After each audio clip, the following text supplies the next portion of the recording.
Hello everyone. तो आज है हमारा लेक्चर 4 फ्लटर सीरीज का।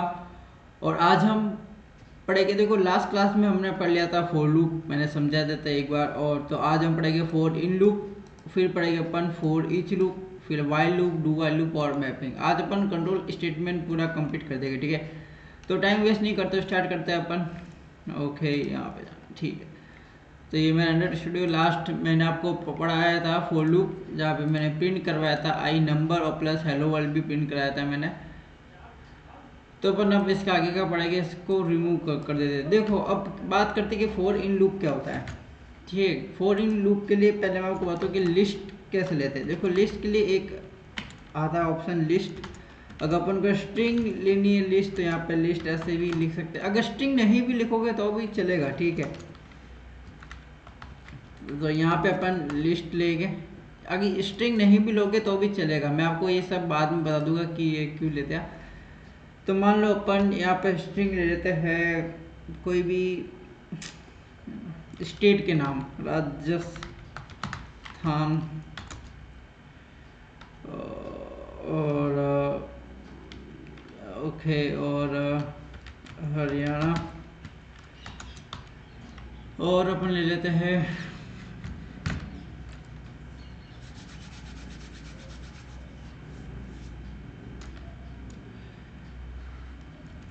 पटना, मान लो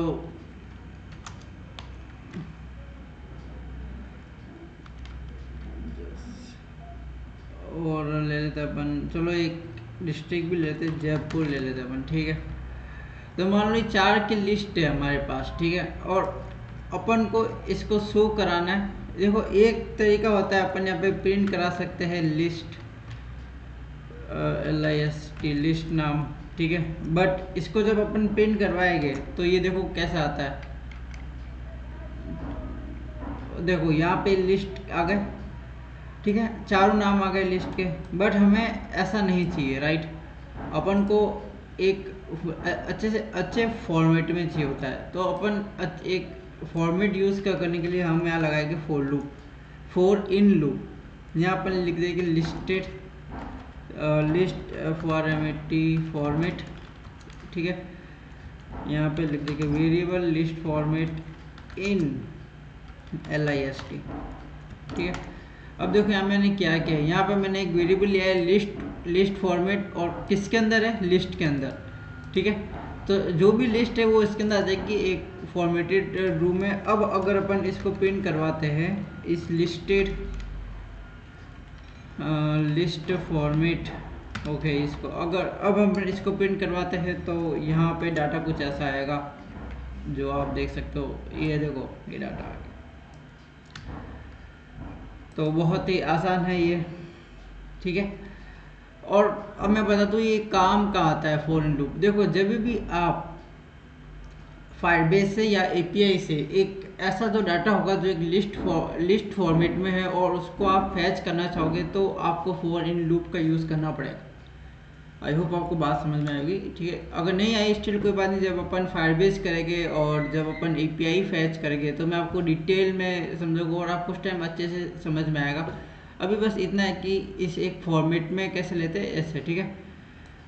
अब नेक्स्ट आते हैं अपन कि फॉर ईच लूप क्या होता है। देखो फॉर ईच लूप भी आसान ही है। यहाँ पर अपन लिस्ट डॉट करना है, ओके। यहाँ पे फॉर ईच, ये जैसे कि ये फॉर ईच लिखा हुआ है, यही है फॉर ईच लूप। यहाँ पे अपन को एक एक्शन प्रोवाइड करना पड़ेगा, रिटर्न भी करा सकते हैं और ओके यहाँ पे, ठीक है, ऐसा कर देते अपन। यहाँ पे हम इसको प्रिंट करवा देंगे, एक सेकेंड, ओके। एक सेकेंड, ये हो क्यों नहीं रहा है। अच्छा ठीक है, देखो मैं आपको बताता हूँ। मेरी लेंथ लेंथ मतलब होता है कि कितने हैं। तो यहाँ पे ओके कुछ भी नहीं आया यहाँ पे, प्रिंट करवाना पड़ेगा ना।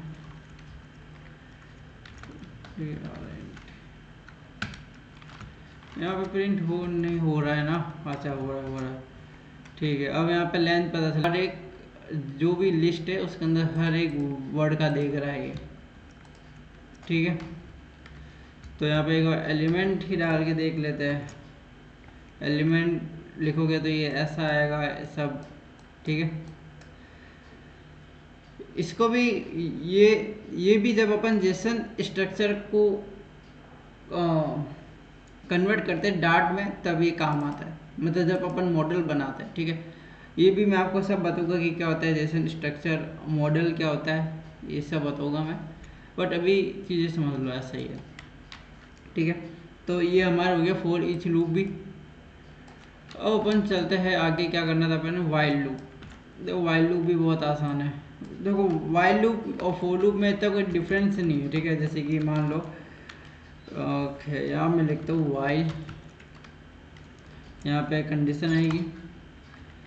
मान लो यहाँ पे मैं एक यूज़र से ले रहा हूँ int a is equal to S T D in dot read sync, ठीक है। ओके, यहाँ पे मैं नंबर ले रहा हूँ यूजर से, int input is equal to in dot p press a, ठीक है। ओके ये, हाँ ये थोड़ा सा, ठीक है। अब अपन देखेंगे कि जो भी नंबर है ओबियसली अपन वही देखेंगे, एज का, वोट का देखेंगे, ठीक है। अपन जो भी नंबर लिखेंगे यहाँ पे, जो भी नंबर आएगा वो अगर स्मॉल है और इक्वल टू है 18 से, वो ऐसा कर लेते हैं, सॉरी ये नहीं आएगा, यहाँ पे आएगा इनपुट, और लिखते हैं, और ये वाला ये लगा दे, ये होगा दोनों से कुछ नहीं, अपन लगाएंगे ये वाला। और अगर इनपुट स्मॉल है इक्वल टू है 80 से, देन पिन करा देंगे अपन you are not eligible for vote, ठीक है।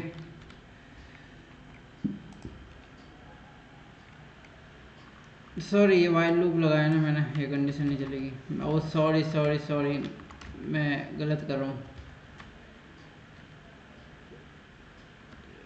ओके यहाँ पे मैंने इनपुट ले लिया है, तो इनपुट अपन इसको चला देंगे I N P, sorry guys, sorry sorry sorry sorry sorry, अपन इसको चला देंगे 10 तक, ठीक है।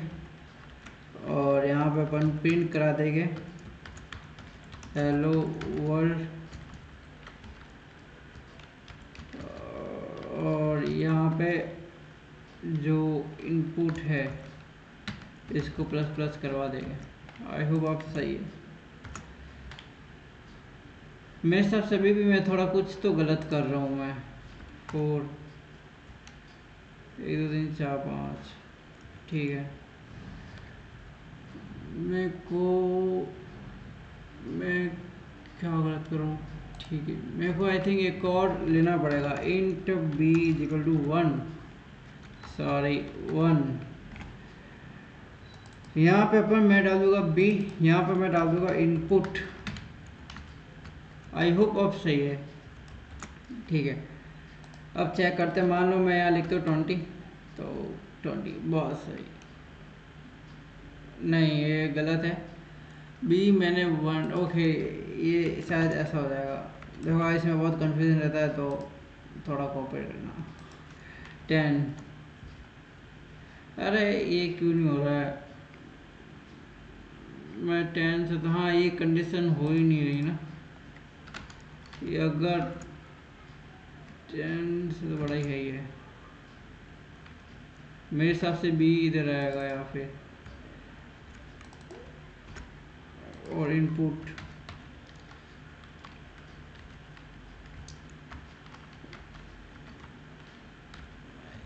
अगर इनपुट कब तक चलेगा, अरे यार यह सब गलत हो रहा है क्योंकि ये मैंने इनपुट ले लिया है, इसलिए एक बार मैं इसको हटा रहा हूँ मैं, ठीक है गाइस। और इसको मैं हटा देता हूँ। मान लो यहाँ पे मैं लिख देता हूँ 10, कोई भी 1 लिख देता हूँ और यहाँ लिख देता हूँ ए। कब तक चलेगा ये? इक्वल टू 10 तक चलेगा, 20 तक चलेगा। क्या हो गया आज मुझे? और यहाँ पर मैं बी लिख देता हूँ, ठीक है। आई थिंक अब सही है यार, ठीक है ये सही है। तो वाइस वाइल लूप ऐसा ही है, फोर लूप जैसे ही है, बस यहाँ पे इंटीजर वाइल लूप के बाहर आता है, मतलब जो इंटीजर वाइल लूप के बाहर आता है और जो काउंटर है वो इसके अंदर आता है। इंक्रीमेंट काउंटर है वो उसके अंदर आ जाता है, वाइल लूप के अंदर, ऐसा होता है, ठीक है। और यहाँ पे कंडीशन लगती है, कंडीशन लगती है तभी लूप चलता है, नहीं तो लूप नहीं चलता है। अब मैं आपको डू वाइल लूप भी बता दे रहा हूँ।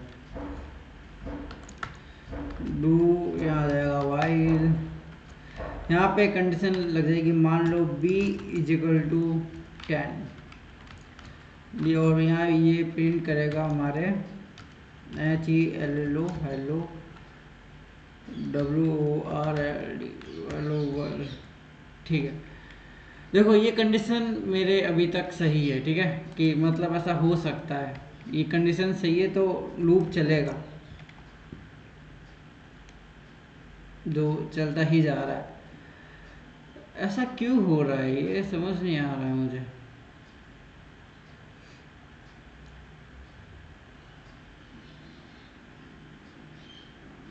मेरे को पॉज करना पड़ेगा इसको, ये हो क्यों रहा है ऐसा?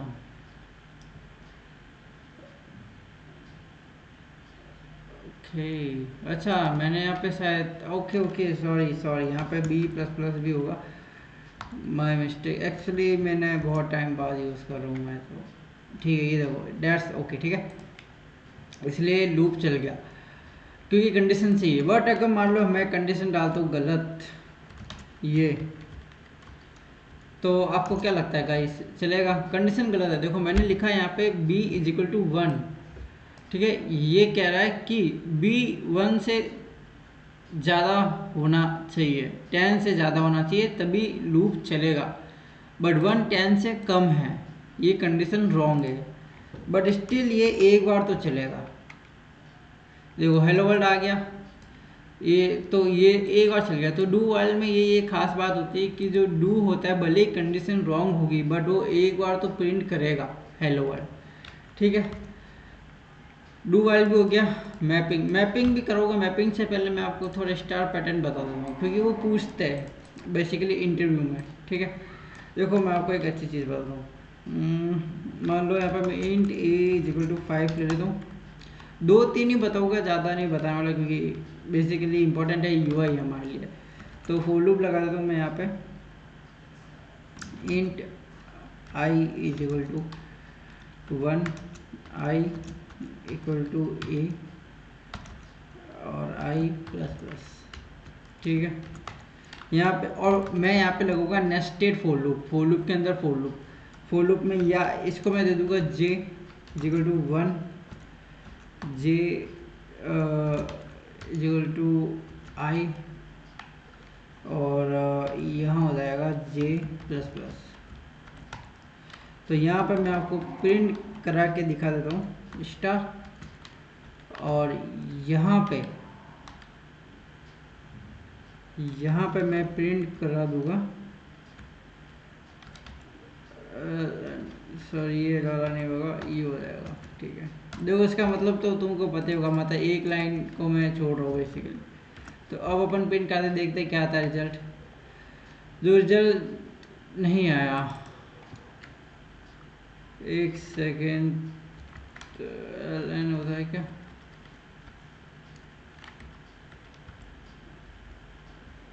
यार नया लाइन तो यही होता है आई थिंक, तो वो क्यों नहीं रहा है?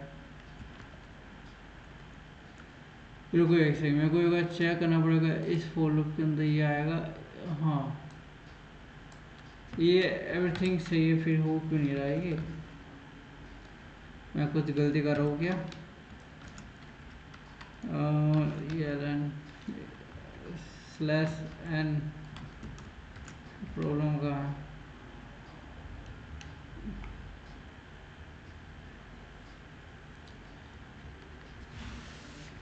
मुझको गाइस एक बार देखना पड़ेगा कि स्पेस कैसे दिया जाता है।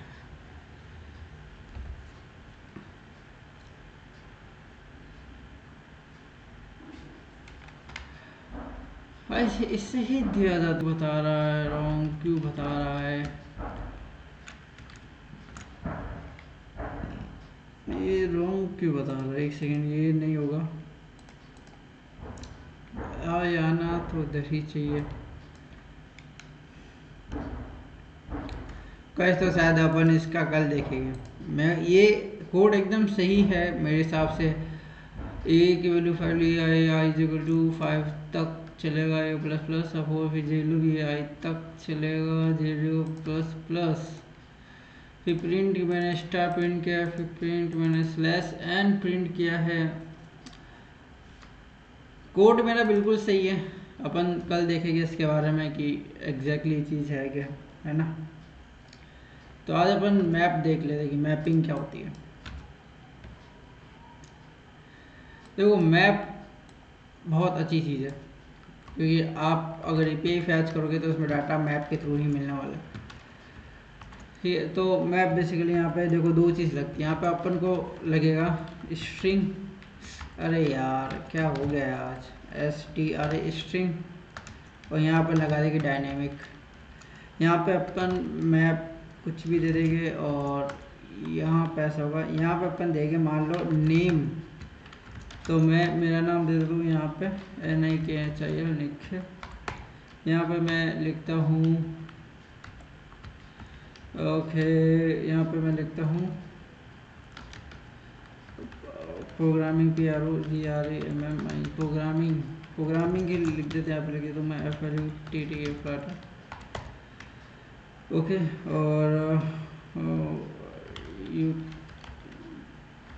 और एक और यूट्यूब में लिख देता हूँ यहाँ पे SUSERIV सब्सक्राइब। ठीक है गाइस, तो ये देखो ये एक पैटर्न होता है मैप करने का। अब देखो ये मैंने दो लिखा है पैरामीटर, इसका मतलब स्ट्रिंग, जो हम यहाँ पे जो वर्ड डालेंगे ना वो होगा स्ट्रिंग फॉर्म में। और डायनेमिक, देखो डायनेमिक मतलब होता है कि हम कुछ भी आ सकता है इनपुट में। जैसे कि मैं यहाँ पर अगर इंटीजर भी डालता, इंटीजर डाल सकते थे, डबल डाल सकते थे। डायनेमिक मतलब हर चीज़, ठीक है, ऐसा होता है डायनेमिक मतलब। तो यहाँ पे मैंने स्ट्रिंग और डायनेमिक के फॉर्म में लेना है, और मैंने यही किया है। अब अपन देखते हैं कि मैप को अपन फैच कैसे कर सकते हैं। तो देखो मैप के लिए अपन एक तो मैप के लिए अपन मैप ही लेना पड़ेगा आई थिंक। ये मैप लिया, और इसमें फॉर ईच से भी कर सकते हैं, अपन मैपिंग करेंगे, ठीक है, क्योंकि मैपिंग बहुत अच्छी है। देखो की एंड वैल्यू, की का मतलब है ये जो मैंने नेम प्रोग्रामिंग यूट्यूब लिखा है, इसका मतलब होता है की, और ये जो निखिल सोनी फ्लैट ये है वैल्यू, ठीक है। तो ये होने के मान लो कि मैं यहाँ पे रिटर्न में इसको प्रिंट करवाता हूँ, रिटर्न में मैंने इसको प्रिंट करवाया की को। एक सेकेंड, ये हो क्यों नहीं रहा है,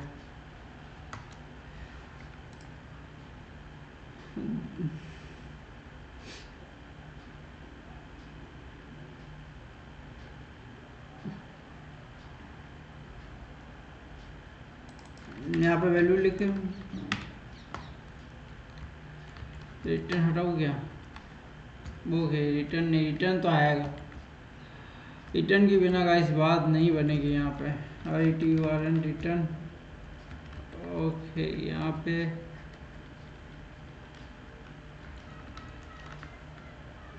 डीबग प्रिंट भी कर सकते हैं, ये भी एक अच्छी चीज़ होती है डीबग प्रिंट, बट यहाँ पे अभी हो नहीं रहा है क्योंकि ये अपन ले गए। ये कौन सा है भाई, यहाँ पर map dot for each loop, यहाँ पे अपन आ जाएगा की एक्शन ये की एक्शन आ जाएगा यहाँ पे। अब देखो यहाँ पे अगर अपन प्रिंट करवाए ना, मान लो यहाँ पे अपन की प्लस वैल्यू प्रिंट करवाते हैं, तो देखो मैं यहाँ पे दोनों प्रिंट करवा रहा हूँ, की भी प्रिंट हो रही है, वैल्यू भी हो रही है प्रिंट। तो देखते हैं कैसा चलता है। Okay not connected device found, ये ऐसा क्यों आ रहा है? ओके ये पैकेज लग गया है थी। देखो ये नेम निकल सोनी, ये हर एक चीज़ बराबर आ रही। तो अपन अगर और थोड़ा फॉर्मेट में करना है ना, तो इसको ऐसा भी कर सकते हैं अपन। तो अब थोड़ा अच्छे से दिखेगा तुम्हें। देखो नेम निकल सोनी, प्रोग्रामिंग फ्लटर यूट्यूब सब भी कर सकते हैं प्रोवाइड। अगर वैल्यू कौन सी चाहिए अपन उसको भी प्रिंट कर सकते हैं। जैसे कि मान लो हमने यहाँ पे की प्रिंट करा दिया और यहाँ पे मैंने लिख दिया नेम। ये क्यों हो रहा है ऐसा?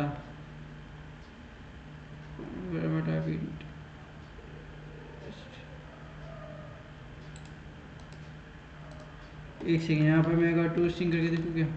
नहीं हो रहा है, छोड़ो। तो वैसे ऐसे ही होता है। ये पे देखो यहाँ पे सारी की हो गई और वैल्यू करोगे तो बेसिकली वैल्यू प्रिंट हो जाएगी। ठीक है।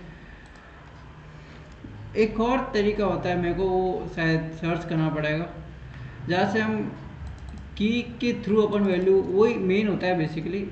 अब यहाँ पे कैसा हो रहा है समझ नहीं। यहाँ पे वैल्यू की पहले से ही दे, तुम इतना ही समझ लो यार कैसे होता है। बाकी मैं आपको बाद में बताऊँगा और मैपिंग के बारे। और ये मैप बहुत काम आने वाला है, ये मैप बहुत काम आएगा। ठीक है। तो ये हमारा आज कंट्रोल स्टेटमेंट तो पूरा होता है। ठीक है। अब अपन आते हैं ऑपरेशंस में। ये भी अपन आज ही करेंगे। पहला आता है टर्नरी ऑपरेटर। देखो टर्नरी ऑपरेटर क्या होता है, ये बहुत अच्छी चीज़ है, ये बहुत काम आएगा। जैसे कि मान लो यहाँ पर मैं लिखता हूँ इंट a इक्वल टू 5। ठीक है। और यहाँ पर एक कंडीशन लगती है, यहाँ पर भी मैं वोट का ही डालूंगा। ठीक है। यहाँ पर मैं इंट लिखता हूँ, अगर यहाँ पे मान लो a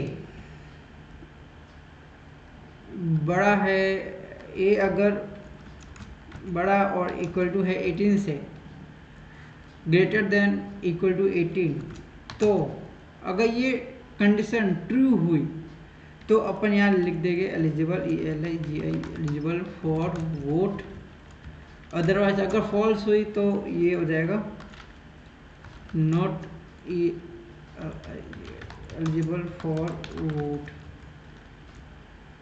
डेट्स इट। तो इसको कहते हैं टर्नरी ऑपरेटर। मैं यहाँ लिख देता हूँ टर्नरी ऑपरेटर, NAROPERATOR, इसको कहते हैं टर्नरी ऑपरेटर। ठीक है। इसमें जो पहली जो चीज़ होती है ये होती है ट्रू और ये होती है फॉल्स। ठीक है। और ये होती है कंडीशन। यहाँ लगती है का कंडीशन, ये हो जाएगा ट्रू, ये हो जाएगा फॉल्स, ये ट्रू, ये हो जाएगा फॉल्स। ठीक है। अब जैसे कि ये है ट्रू, तो अपन देखो चेक कर लेते हैं कि क्या आता है। और अच्छा सॉरी, यहाँ पे मेरे को प्रिंट करवाना होगा। प्रिंट में जाएगा ये PRINT, प्रिंट में जाएगा ये। ठीक है। अब देखो क्या आता है। यहाँ आ गया एलिजिबल फॉर वोट, मतलब ये वाला।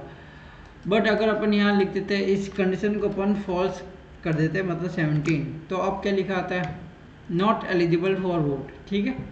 तो ये सिंपल सा है टर्नरी ऑपरेटर। ठीक है। अब अपन चलते हैं नल चेक ऑपरेटर में, जो पूरे डार्ट लैंग्वेज में बहुत महत्वपूर्ण है।